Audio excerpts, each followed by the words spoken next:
Oi, pessoal, bem-vindos a um novo episódio de Midnight Sessions. Esse episódio aqui é a parte 2 do anterior, né? Sendo que a gente testou o Network Standalone nas transações e agora a gente vai testar o Network Testnet. Por isso é parte 2. Mas na parte de ecossistemas a gente vai ver novos tópicos. A estrutura vai ser similar, né? A gente vai dividir em ecossistema, vamos a ter a parte de coding e de aí vamos a abrir para perguntas, caso tiver alguma. Então vamos começar. Bem, tem bastante coisa aí pela frente, coisa bastante interessante e pouco a pouco a gente já está indo e a gente está se aperfeiçoando nas nuances, nos conceitos de criptografia, Zero Knowledge e Midnight. Então vamos começar com a parte da academia. A gente tem aqui o módulos, que aqui tem 3 módulos, né? Para quem está aprendendo nesse episódio agora, né? Temos 8 módulos. A gente foi estudando os módulo 1, módulo 2, agora estamos estudando o módulo 3. No 2 episódios atrás, a gente estudou um pouco os conceitos de Zero Knowledge, as propriedades principais, as diferenças de interativo e não interativo. E agora, nesse episódio, a gente vai estudar quais são os tipos de sistemas de Zero Knowledge Proof e quais são algumas mecânicas. Eu fiz uma tradução para vocês aqui em português desse material, para a gente ler juntos e ir explicando os conceitos. Então vamos lá. Tipos de sistemas de provas de conhecimento zero. Zero Knowledge Proof em inglês. Os sistemas modernos de provas de conhecimento zero variam muito em termos de desempenho e requisitos de confiança. Esses dois termos aqui são bem importantes. Desempenho e requisitos de confiança, né? No final, o Zero Knowledge Proof está baseado em criptografia matemática muito avançada, onde sempre tem alguns requisitos de confiança. Então a gente vai ir entendendo melhor esse conceito, mas para vocês fixarem que desempenho e requisito de confiança são pontos muito críticos para evaluar sistemas de Zero Knowledge Proof. Embora as categorias às vezes se sobreponham, a maioria dos sistemas pode ser comparada com base de 4 fatores principais. Quais são? Tamanho da prova. Qual é o tamanho da prova em bytes? Tempo do provador. Quanto tempo leva para gerar a prova? Tempo do verificador. Com que rapidez a prova pode ser verificada? Configuração confiável. O sistema requer uma cerimônia de configuração especial que precisa ser segura e confiável. Essa parte aqui, configuração confiável, está atrelada com esse conceito aqui de requisitos de confiança. Vamos comparar alguns sistemas notáveis, né? Groth 16, que usa SIG-Snarks. Provas muito pequenas, 200 bytes, e verificação rápida. Mas requer uma configuração confiável específica por circuito. Ou seja, cada nova aplicação exige sua própria cerimônia de configuração, usado, por exemplo, no Zcash e em alguns ZK Rollups de Ethereum. Vamos a ver qué otros sistemas tem por ahí. Plonk, que también usa ZK-Snarks. Un Snark universal con pruebas un poco mayores y verificación más lenta que o Groth 16, mas que só precisa de uma configuração confiável única, reutilizável entre aplicações. Super importante. Que quer dizer? Essa parte de confiança já está embutida no sistema. Só teve que passar uma vez e de aí os developers ou quem estiver desenvolvendo o Zero Knowledge Proof pode usar aqueles parâmetros bases para seguir desenvolvendo os circuitos. Isso o torna mais prático para ecossistemas como Midnight. O Halo 2 é uma implementação do Plonk, com um esquema específico de compromissos polinomiais que suporta pruebas recursivas y evita configuración confiable cuando utilizado en ciertos blockchains. Entonces, Midnight usa ese framework aquí, Halo 2, que está baseado en Plonk. E o que permite esse Halo 2 são duas coisas.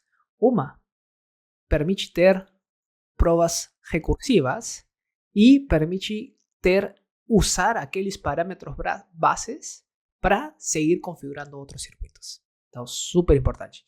Com Groth 16, cada circuito vai ter uma cerimônia específica. Vamos dar uma olhada aqui em outros sistemas. Bulletproof não requer configuração confiável. Olha só, essa é uma diferença em relação a esses outros dois, que requerem um sistema de confiança. O Bulletproof já não precisa uma configuração confiável e é compacto para declarações pequenas, mas o tamanho da prova cresce com a complexidade, não é sucinto. Então aí tem um ponto, tem coisas boas, mas a parte ruim é a parte da complexidade. Se nossos circuitos involucra lógica muito complexa, o que acontece? O proof vai ser muito grande e, portanto, o nodo de Midnight vai ter que processar essa prova. A verificação é mais lenta e o tamanho, 20 kilobytes ou mais, se torna inviável para programas grandes. Por exemplo, um exemplo de uma blockchain que usa é Monero, onde Monero tem tokens privados onde você tem como fazer uma transação. Agora, Midnight já foi desenhado em torno de smart contracts. Então, tem uma lógica um pouco mais complexa. Starks, transparentes, sem configuração confiável, seguros contra ataques quânticos e escaláveis para os provedores. No entanto, a propriedade de conhecimento zero deve ser adicionada explicitamente e as provas são grandes, por exemplo, 100 a 200 kilobytes. A verificação é relativamente rápida. São ótimos para computações off-chain em Logi, por exemplo, Starknet. Mas menos ideais para casos como Midnight, onde o tamanho da prova e privacidade são críticos. Resumindo, embora ZK-SNARKs e ZK-STARKs sejam frequentemente comparados, os sistemas reais misturam aqueles conceitos. Bulletproof se assemelham aos Starks em escalabilidade e transparência, mas não são sucintos. Importante que seja sucinto. De aí vem a palavra ZK-SNARKs, AS, sucinto. Plonk pertence à família dos Snarks, mas oferece melhores compensações para aplicações de uso geral, que é o caso de Midnight. Para uma blockchain com foco em privacidade como Midnight, o ideal é um sistema Snark e com capacidade recursiva e sem necessidade de configuração por circuito. Por isso, a escolha é um sistema derivado de Plonk como Halo 2. É importante aqui que fala, sem necessidade de configuração por circuito. Não quer dizer que é transparente, que não requer uma configuração. Requer sim, mas não por circuito. A gente vai ter os parâmetros bases e a partir daqueles parâmetros a gente vai deduzir, calcular os parâmetros específicos para cada circuito. Excelente. Agora vamos estudar um pouco das mecânicas das provas de conhecimento zero. Embora a matemática por trás das provas de conhecimento zero, Zero Knowledge Proof, seja complexa, é útil ter uma compreensão geral de como elas funcionam. Existem duas partes: o proponente, que possui uma informação secreta, ou witness, e o verificador, que precisa ser convencido da veracidade de uma informação, de uma afirmação. O proponente quer convencer o verificador sem revelar o segredo. Essa é a parte crítica, Zero Knowledge Proof. Você não precisa fazer disclosure, revelar o segredo para ninguém. Mas ainda assim ter como comprovar alguma coisa para um verificador. Em um fluxo típico de Zero Knowledge Proof, a afirmação a ser provada é formulada de forma matemática, geralmente como um problema ou circuito. Por exemplo, conheço um valor secreto cuyo hash é igual a este hash público ou possui credenciais que atendem a determinadas condições, dependendo do protocolo Zero Knowledge Proof, a fase de configuração setup tem diferentes funções, mas sempre existe em todos os sistemas, tanto o proponente quanto o verificador precisam executar uma configuração para gerar as chaves de prova e de verificação para uma computação específica do circuito. Isso garante que ambas partes estejam alinhadas quanto ao que está sendo provado. Essa parte é super crítica, sendo que um verificador, como pode confiar no circuito se ele não tem como verificar se a matemática por trás está certa? Se aquelas chaves foram criadas sem nenhuma manipulação criptográfica ou matemática no processo. Então, aquelas chaves são criadas sempre desde zero por cada uma das partes, seja o verificador ou seja o provador, o proponente. Aqui fala, antes dessa configuração específica, alguns sistemas exigem uma string de referência, que pode ser confiável, a gente já viu quais são os sistemas, Groth 16 ou Plonk ou Halo 2. Se for gerada de forma desonesta, a segurança pode ser comprometida. De aí vem a importância de aquele feature de cada uma das partes, stakeholder, seja o proponente ou verificador, terem a opção de criar essas chaves de zero e verificarem se foram criadas corretamente. E tem a transparente, por exemplo, bulletproofs e ou Starks, derivada de aleatoriedade pública ou funções de hash, sem necessidade de confiança. Fluxo típico: gerar string de referência confiável ou transparente. Executar o setup para o circuito, gerando chaves de prova e verificação. Utilizar essas chaves para gerar e verificar provas.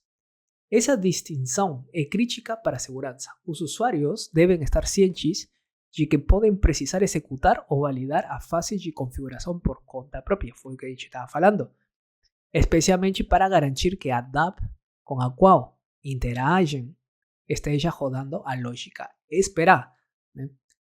E não confiar cegamente nos parâmetros fornecidos pelos desenvolvedores.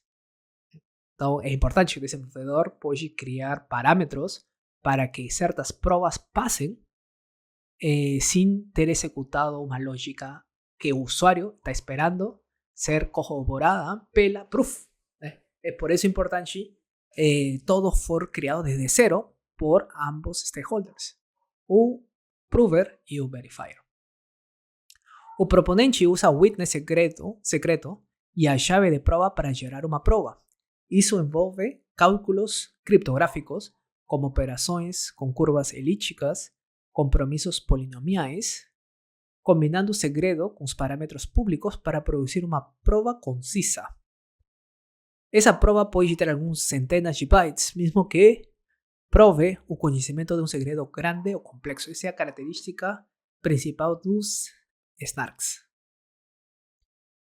O verificador, então, utiliza a chave de verificação e a string de referência para verificar a prova.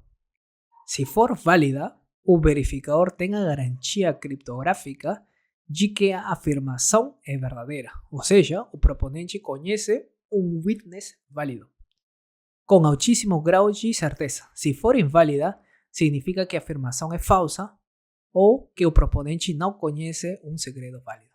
É tudo isso que acontece sem que o verificador descubra o segredo. Essa é a mágica do Zero Knowledge Proof. No Midnight, o verificador, ou seja, o usuário, precisa executar a fase de configuração por conta própria. É super importante. Vocês não precisam confiar cegamente no developer. Ele vai dar as ferramentas, mas você tem como verificar que tudo esteja ok. Esse é um ponto essencial do modelo de confiança. O Midnight não gera chaves de verificação para os usuários.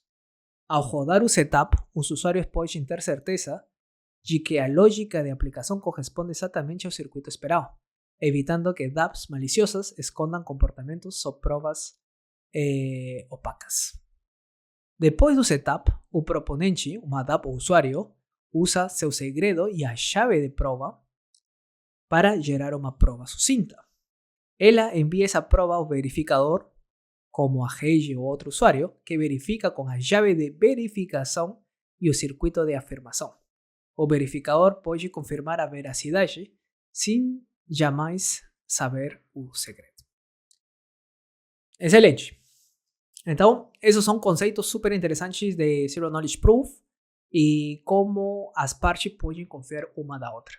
Então, no final das contas, é importante confiar na matemática por trás, né, o Zero Knowledge Proof, mas como essa matemática depende de parâmetros públicos, é importante ter o setup certa com os parâmetros de confiança certos e o framework certo. Né? A gente estudou tudo isso agora.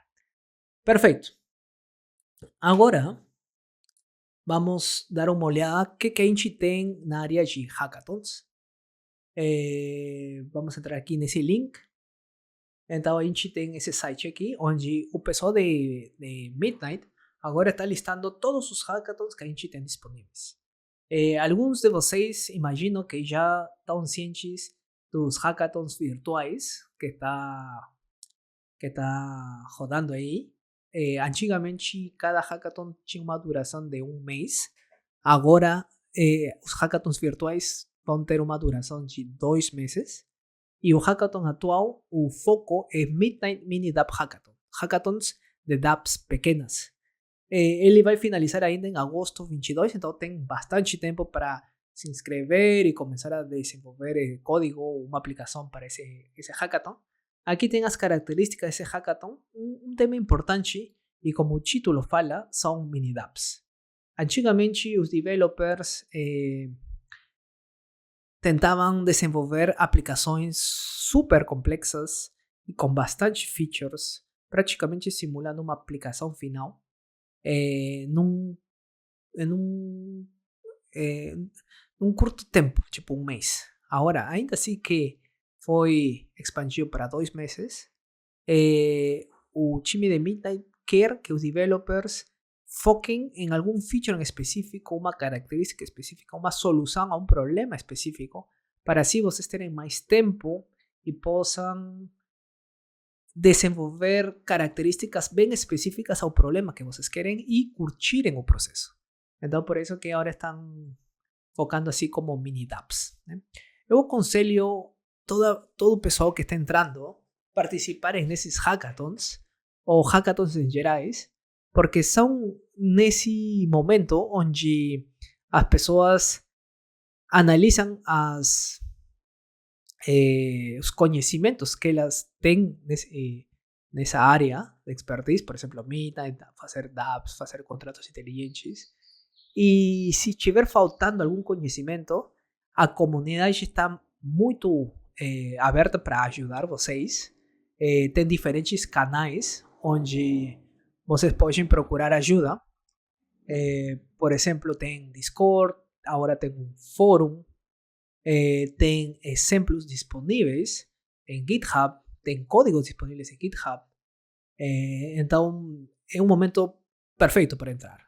Tem pessoas já experimentadas no ecossistema que estão abertos a receber novos developers para trabalharem juntos no hackathon.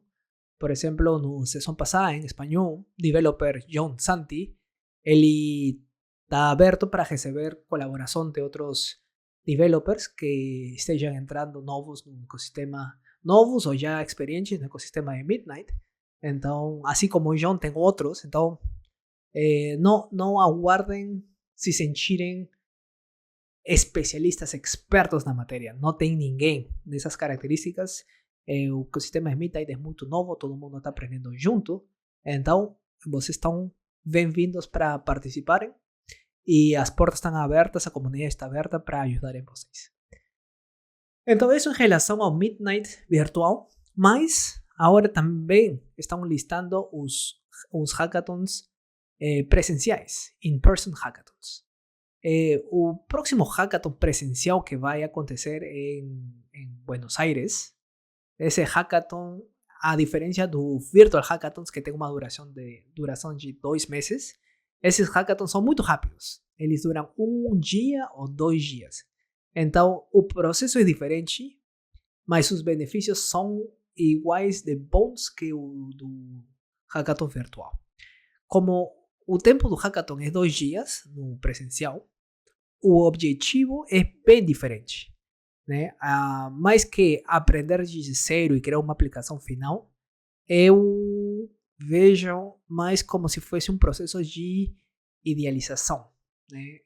Que você entende pelo ecossistema?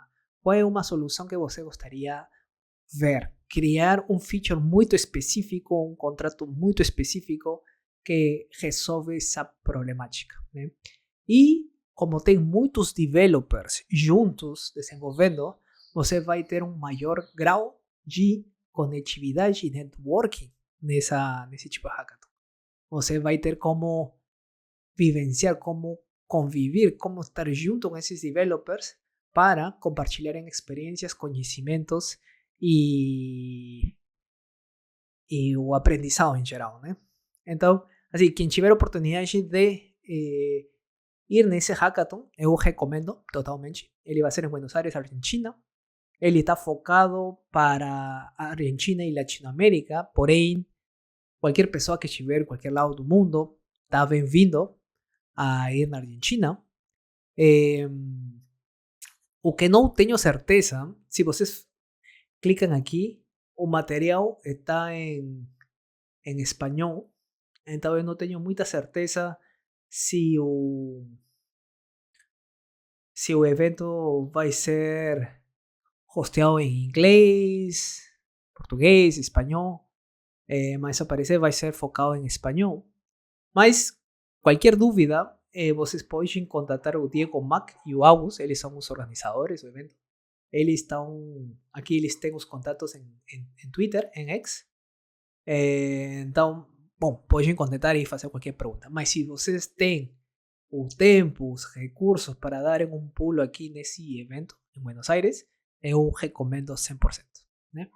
É um evento bem interessante para verem como aconteceu hackathons e contatarem developers que estão desenvolvendo aplicações no ecossistema de Midnight. Ele acontece a mesma coisa, não? Tem os prêmios no primeiro lugar, segundo, terceiro lugar. Os prêmios aqui em espanhol, eles estão sendo entregues em USDM. É uma stablecoin de Cardano. 5.000 para o primeiro lugar, 3.000 para o segundo, 2.000 para o terceiro. E aqui tem todas as características. Se não estou enganado, o evento vai acontecer nos escritórios oficiais da IOG em Buenos Aires. Então, realmente uma experiência única. Ok, então, com isso, a gente vai agora para a parte do catálogo, onde a gente vê algumas empresas que são partners do Midnight, estão desenvolvendo produtos, frameworks, etc. E no episódio passado, a gente falou de 2 episódios passados, aliás, a gente falou do OpenZeppelin e Maker, que estão estruturando estándares para diferentes processos de tokenização. Então a gente vai falar um pouco daquele processo, como que deveria acontecer, quais são os frameworks, quais são as ferramentas que a gente já tem disponível. E a gente vai analisar um pouco o que eles estão fazendo em relação a esse processo com a tokenização. Né? Eles estão disponibilizando, o pessoal de OpenZeppelin, um repositório. Então aqui a gente pode entrar aqui no material deles. Perdão. Aqui.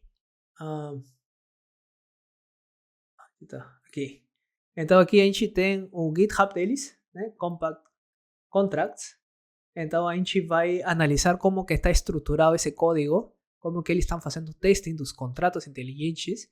Mas antes vamos a falar um pouco de como que eu vejo todo esse processo acontecer. Ainda os processos não foram definidos, né? Esse é um tema que está em constante bate-papo com o pessoal interno de Midnight e o ecossistema. Então, assim, por exemplo, quem vende o ecossistema de Cardano sabe que lá a gente tem os CIPs, que é Cardano Improvement Proposals. Basicamente são os estándares que a gente tem para desenvolver ferramentas, sistemas on top dos estándares. Esse processo se vai ter também em Midnight e vai se chamar MIPS, Midnight Improvement Proposals, ¿no? Então, até lá, primeiro, qualquer idealização tem que passar por um processo de discussões com diferentes partners para eles tentarem chegar a um acordo, né? Um consenso, e depois participarem com o ecossistema, receber feedback e assim vai. E finalmente passar por um processo de apresentar uma draft de uma MIP que eventualmente vira um estándar em Midnight.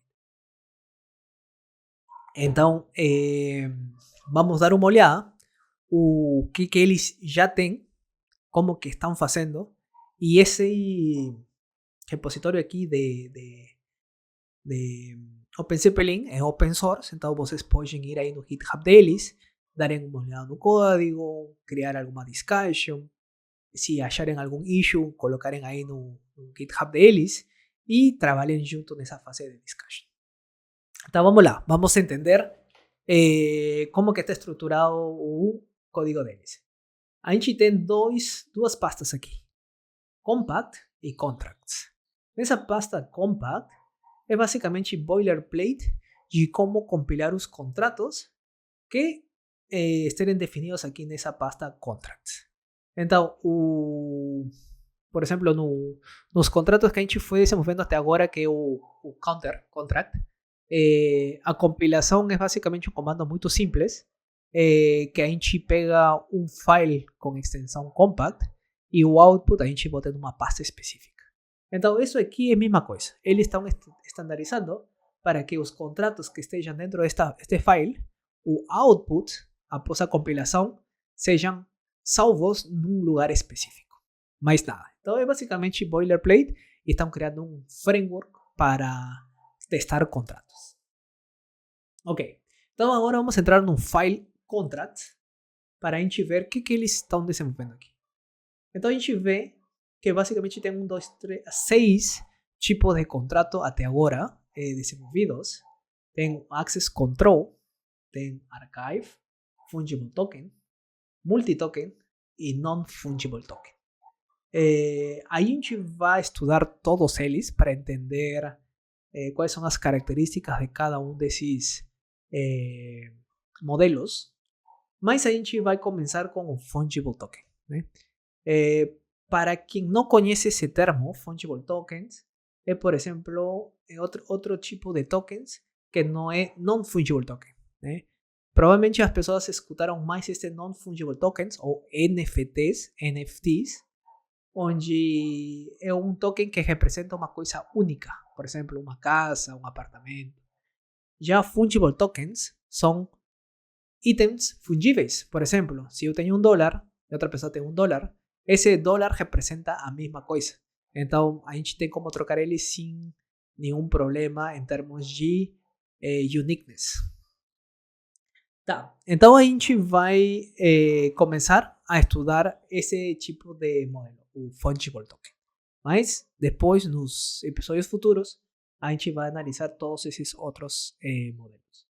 Então vamos abrir aqui o Fungible Token para entender como que está estruturado esse framework.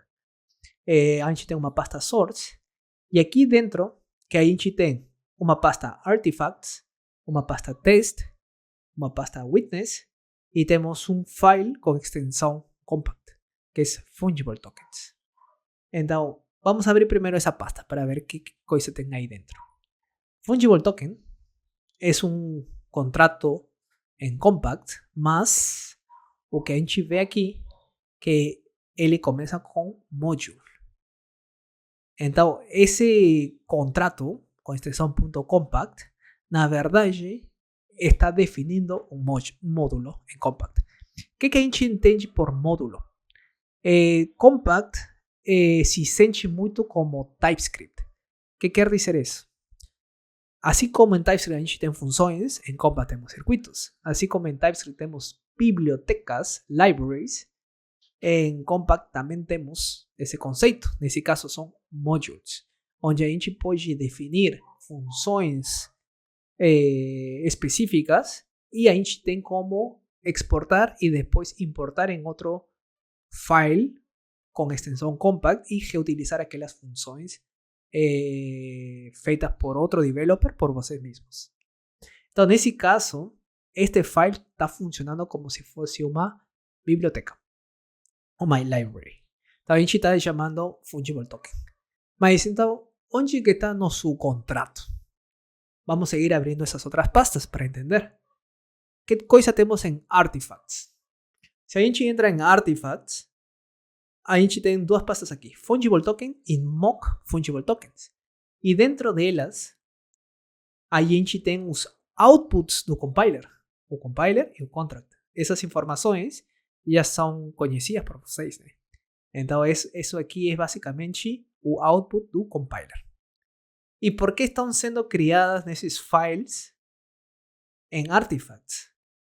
Em essa pasta aqui acima, Compact, eles customizaram o processo de compilação dos contratos e onde guardar os outputs desses contratos. Nesse caso, estão falando os outputs desses contratos, a gente quer guardar nessa pasta Artifacts. Agora, temos outra pasta, se chama Test, e aqui dentro tem bastante coisa. Uma coisa que a gente vai aprender no próximo, vai começar a aprender no próximo episódio, e eles estão usando aqui nesse example, é um framework de teste. A gente vai aprender a como testar a lógica dos nossos contratos e como testar como poder executar transações sem precisar ter uma interfaz de texto ou gráfica. Simplesmente testar a lógica mais os providers e executar transações no network. Então, esses frameworks de teste a gente vai estudar. Então, muita coisa aqui a gente não vai ver ainda porque eles estão usando aqueles testes. Mas vamos a ver as partes importantes. Primeiro, vamos abrir esse file mocks e a gente pode ver aqui que aqui tem um contrato. Vamos abrir ele. Então é mock fungible token. E aqui agora a gente pode ver que tem um constructor. O que quer dizer esse constructor? São funções que são executadas assim que um usuário ou developer fizer deploy daquele contrato.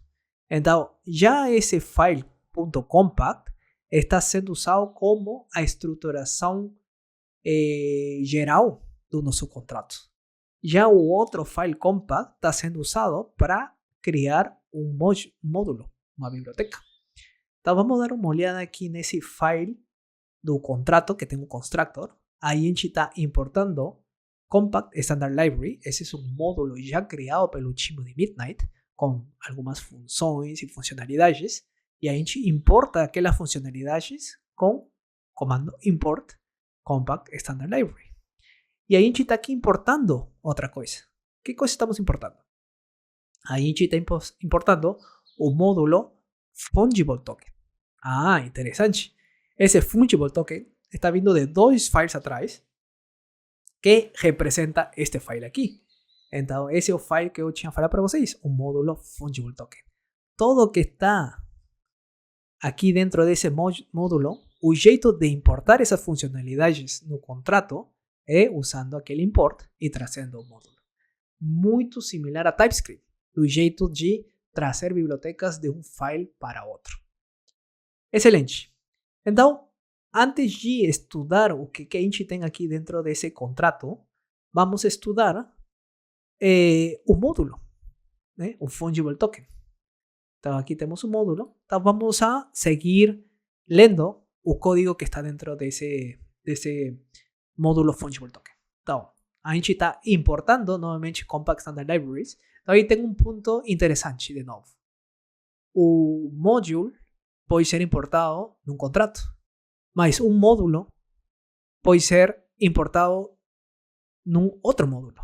Así como en TypeScript, a gente tem as bibliotecas sendo importadas por outras bibliotecas e uma biblioteca na outra biblioteca e no final uma aplicação traz certas bibliotecas.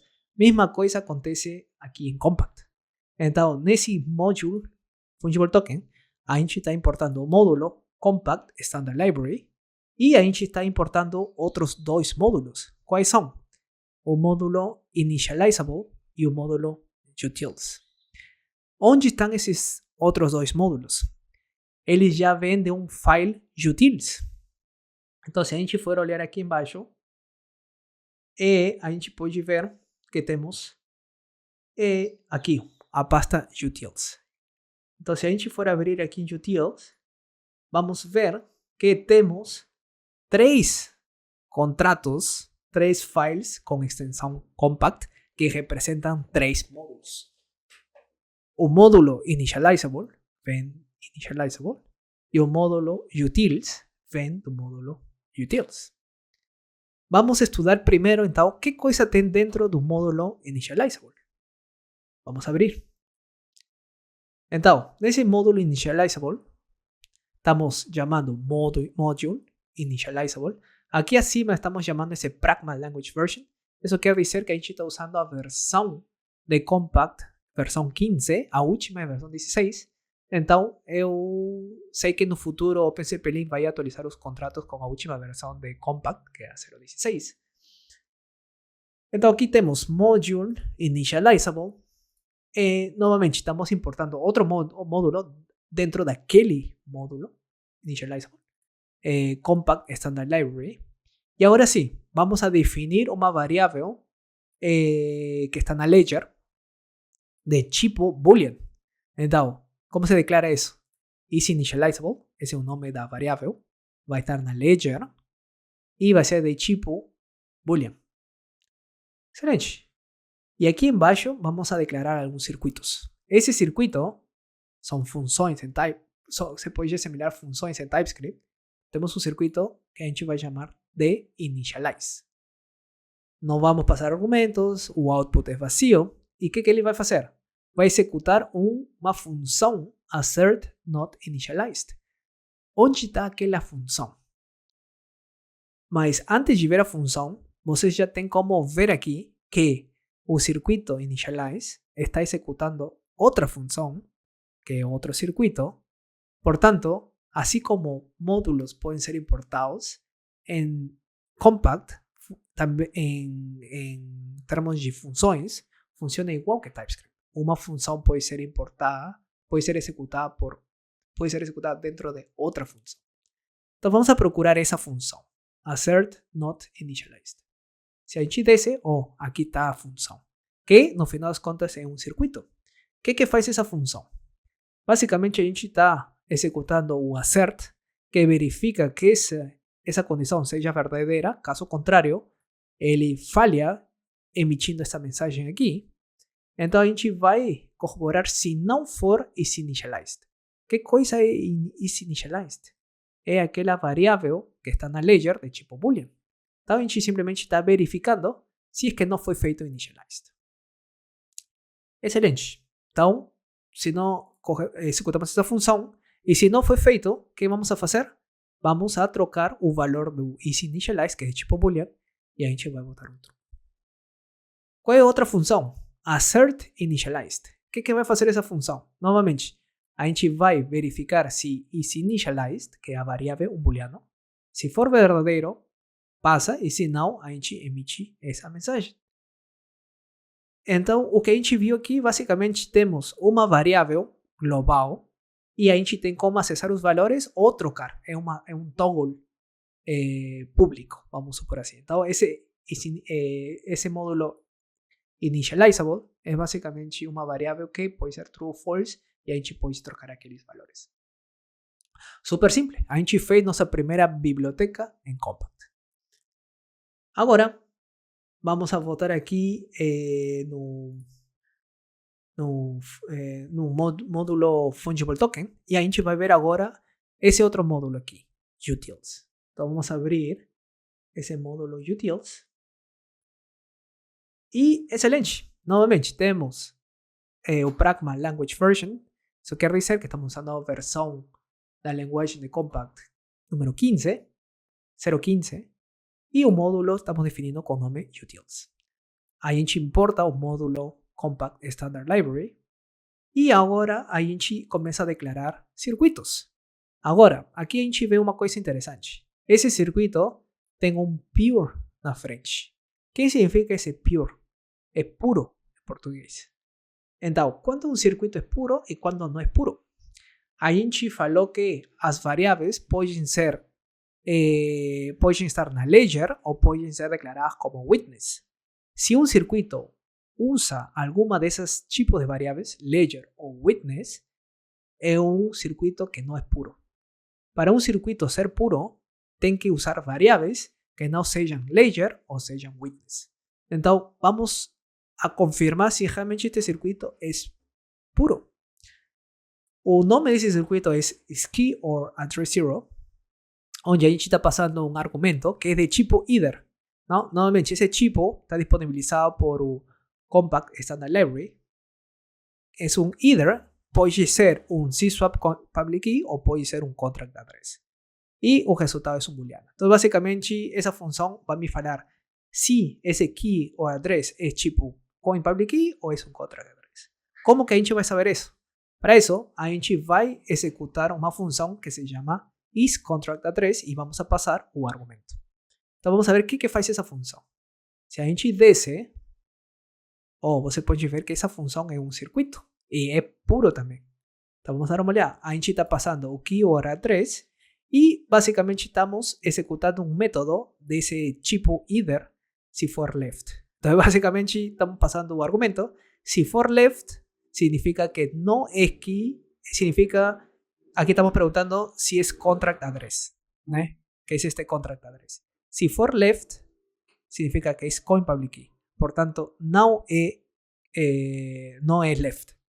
Y si for caso contrario, a gente sabe que es contract.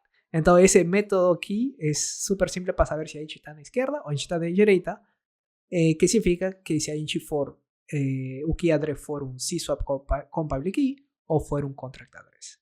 Interessante. Então a gente vai usar esta função aqui para, se for verdadeiro, a gente vai pegar o valor, o right, e caso contrário, a gente vai pegar o left. Então esse key address right é para pegar o valor e aqui embaixo a gente usou o método isLeft. Então, uma é para pegar o valor, a outra é para perguntar, é uma ou é outra. Excelente, né? Então, a gente está aprendendo aqui os diferentes tipos e os métodos de cada tipo de argumentos que tem esse tipo. Pronto. Então, com isso a gente já aprendeu parte dos métodos de circuitos.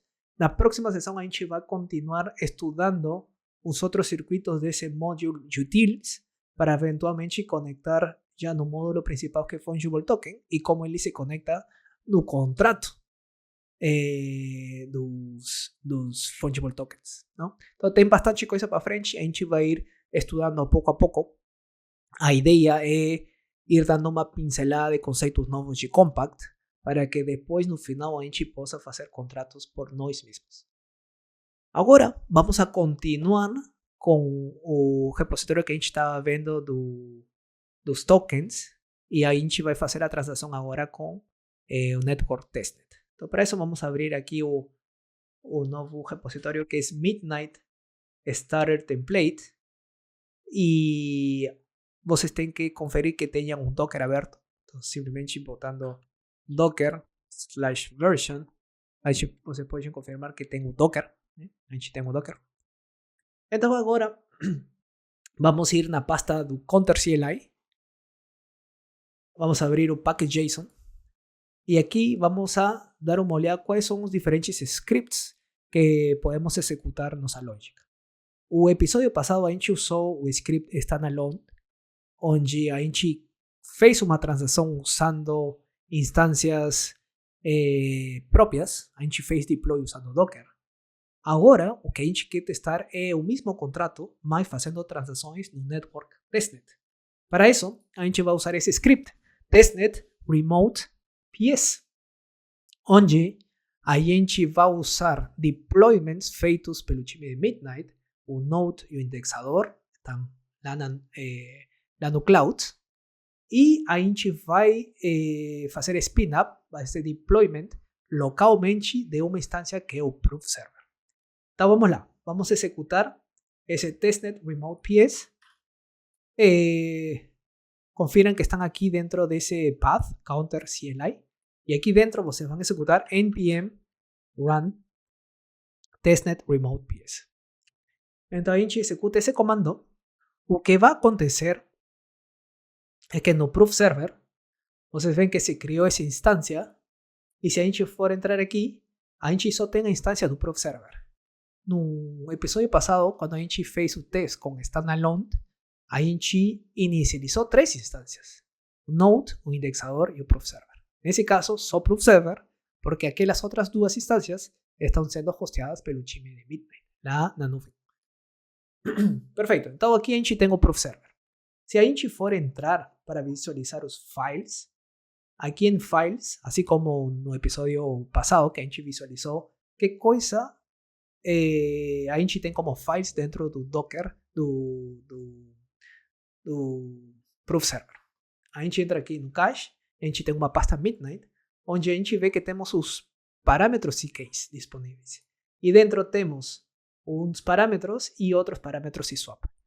Então aqui, alguns de vocês já devem ter conectado alguma relação em termos de parâmetros públicos. Faz um momento a gente aprendeu como que funcionam os sistemas de prova, quais são as condições, quais são os circuitos, quais são os parâmetros públicos que estes sistemas utilizam. Então, aqueles parâmetros públicos, no caso de Midnight, a gente usa o sistema Halo 2, então a gente tem parâmetros públicos. São esses aqui.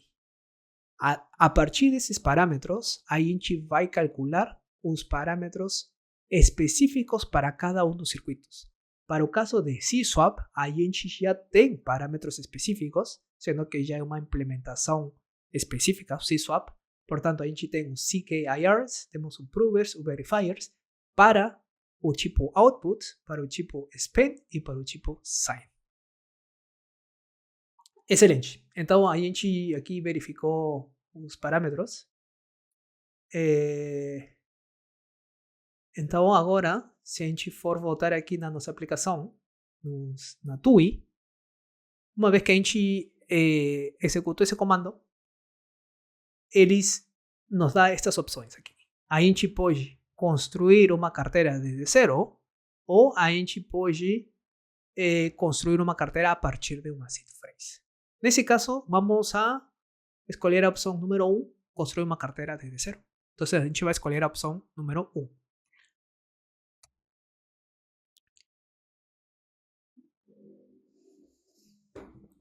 Ok, então, depois de escolher a opção número 1, vamos olhar aqui as informações que a gente tem. Aqui fala, o sistema fornece para nós uma seed de nossa wallet, esse número aqui. E a gente tem uma wallet A3, que é esse número aqui. Como os endereços, o framework agora usa o modelo Base32M, o estándar, a gente tem contexto em relação às informações fornecidas quando tem endereços. Por exemplo, no caso da A3, olhem aqui o endereço. Ele fala que MN significa Midnight, Shield address significa que es un tipo address shielded y estamos no network testnet. E aqui tem um valor. Então, já o endereço fala muita coisa para nós do que a gente está vendo aqui. E o balance está zero e a gente está aqui aguardando pelos fundos. Na sessão passada, no episódio passado, a gente viu que quando a gente criava uma carteira, automaticamente a seed finalizava com 01. Porque, sendo que a gente está hosteando as instâncias no nosso computador, a gente tem que usar esse seed específico para automaticamente ter fundos. Caso contrário, ninguém teria como mandar os fundos para nós, porque estamos hosteando tudo localmente. No caso do testnet, são instâncias que todo mundo pode se conectar. Então, as carteiras, quando são criadas de zero, não tem fundos. Alguém tem que mandar fundos para você. Aí vocês têm duas opções. A primeira é, se vocês já tiveram uma carteira com fundos no Network Testnet, vocês podem mandar os fundos daquela carteira para a carteira que vocês criaram agora, na TUI. Ou a opção número 2 é entrar no site do Faucet de Midnight e solicitar fundos para o Faucet. A gente vai fazer aquela segunda opção. Então, para isso, a gente vai copiar aqui nosso endereço da nossa carteira e a gente vai para o site de Midnight. Aqui é o site de Midnight, a gente clica aqui em Midnight para ir no land page principal. E aqui em Developers, a gente seleciona Developer Hub. Vamos a ter aqui uma opção aqui embaixo que fala, você precisa tokens? A gente vai falar, sim, vamos a solicitar tokens. E aqui a gente pode botar nosso endereço, que a gente copiou faz um minutinho atrás. Ele confirmou que a gente não é um robot e a gente vai solicitar os TDAST. Então a gente está passando pelo processo, está verificando, está executando a transação, criando prova, encaminhando os tokens para nós, para aquela carteira.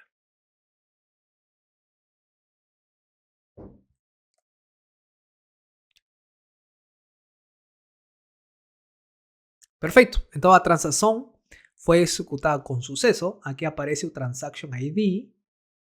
Então agora se a gente voltar na aplicação, aqui aparece que ainda está guardado, né? Está naquele loop, aguardando de receber fundos. A gente viu aqui o Transaction 1, significa que já chegaram os fundos.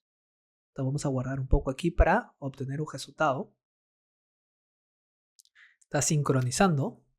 E perfeito, a gente recebeu os fundos. Agora nosso balance aparece como 1000 TDAST, né? Esses primeiros são os decimais. E a gente recebeu 1000 TDAST.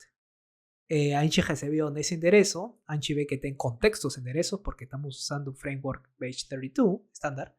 Midnight é um shielded address, em um network test. A gente tem os coins, que são, assim se representam um qualified com info. Tem um index, tem um nonce, tem um type, tem um value. O balance, coin public key, coins, isso não muda nada em relação aos networks, a estrutura, né? Os valores do nonce vão ser todos diferentes. E, por exemplo, temos o encryption public key. Então, aqui no encryption public key, temos Midnight, é um shielded encryption public key. No caso dos endereços, vocês tinham um shielded address. Aqui vamos a ter um shielded encryption public key e no network test.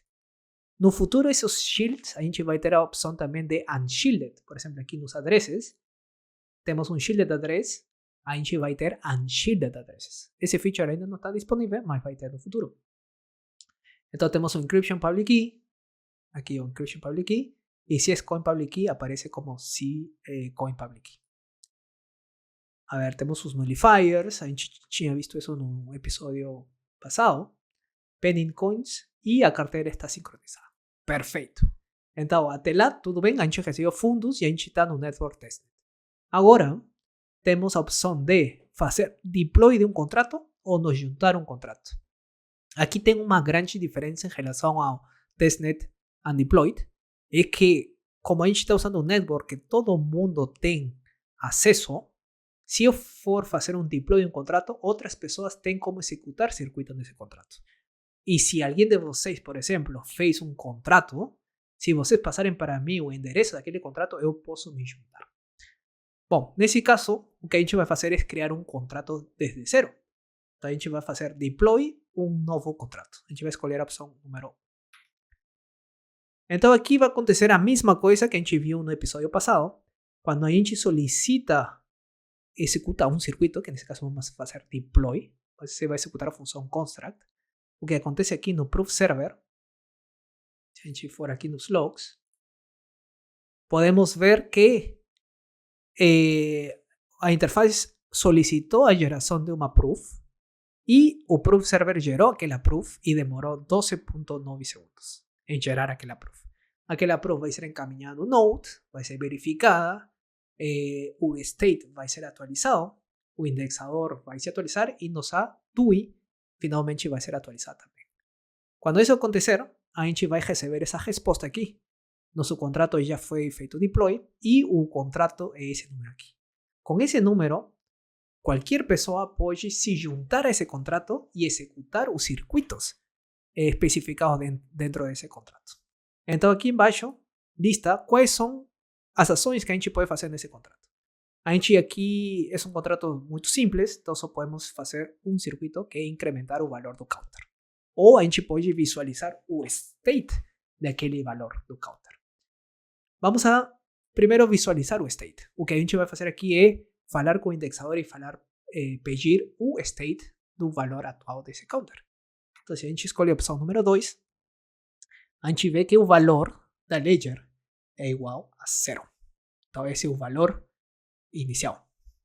Se a gente quiser incrementar, a gente vai escolher a opção número 1, onde a gente vai executar o circuito de increment. Então, vamos a executar esse comando número 1. Então, aí, novamente, a gente vai passar pelo processo de criação de proof. Então, se a gente for no proof server, você pode ver que a gente solicitou a geração de uma prova e o proof server já gerou aquela prova. Nesse caso, demorou 6.6 segundos. Aí essa prova vai ir no node, vai ser verificada, depois o state vai ser atualizado, o indexador vai atualizar o state e vai retornar para a TUI. Então vamos aqui na TUI e vocês podem ver que aquela transação foi executada com sucesso. Esses valores são a estrutura é bem similar no caso do Network Undeployed. A gente pode ver que tem um Transaction Hash, Transaction ID, um Blocked Height, um Blocked Hash, um Next Contract. Temos o Public Transcript, que é o programa que está escrito na linguagem de Impact. A gente não tem que escrever isso já a gente obtém após a compilação do contrato em Compact. De aí temos os effects, né? Que tipo de effects temos? Claim Contract Calls, Claim Nullifiers, Claim Receives, Claim Spends e Mints. Nesse caso, estão todos vazios, ceros, sendo que a gente não está mexendo com tokens. De aí temos o gas, esse é o custo da nossa transação, e temos o programa. Esse é o programa que vai ser executado on-chain, feito em Impact. Que mais? E de aqui temos Folly Ball Effect, não temos nada, né? Sendo que todo foi... a gente não escreveu nenhum circuito com essas funcionalidades ainda. E temos informações do Private Section, onde temos nosso Next CSwap Local State. Mesma coisa, está tudo zerado porque a gente não está mexendo com coins. Ok, perfeito. Então, agora podemos executar novamente duas opções. Só que, como a gente já executou o circuito de increment, onde o valor inicialmente estava em 0, se a gente for escolher aqui a opção número 2, o valor do counter deveria estar em 1 agora. Então, vamos a confirmar. Se a gente escolhe a opção número 2, a gente vai ver que o valor do state agora está em 1. Uma coisa importante aqui de entender que quando a gente solicita o state de um value na ledger, a gente não precisa criar uma proof. A gente simplesmente está contatando o indexador e solicitando um valor. Se a gente for aqui no proof server, a gente pode ver que não foi criada nenhuma proof. As únicas 2 proofs que foram geradas foi a primeira na hora de fazer o deploy do nosso contrato e essa 6.6 que foi na hora de executar o circuito de incremento. Mas quando a gente solicitou o state, não foram geradas nenhuma proof. Excelente. Então, desse jeito, a gente executou uma transação agora no testnet, no Network Testnet 02. A gente viu que foi muito rápido. No último mês foi feita a otimização e a melhoria do network de testnet a testnet 02 e a gente viu agora, confirmou que o tempo de resposta é muito rápido mesmo, né? Então, bom, agora com a opção número 3 eu saio do contrato. Perfeito, então isso seria em relação ao contract. No próximo episódio a gente vai começar a entender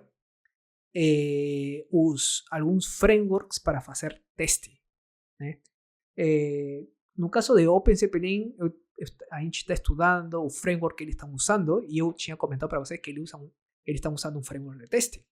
No caso desse template aqui, mesma coisa. A gente já executou o contrato, a gente fez o CLI e a gente fez a transação. Porém, a gente pulou este file aqui, que é o file test. Então, o que acontece? A gente fez uma sequência simplesmente para ter uma ideia ampla em relação à sequência dos contratos de um jeito muito rápido. Criação do contrato, criação das funções e criar as transações.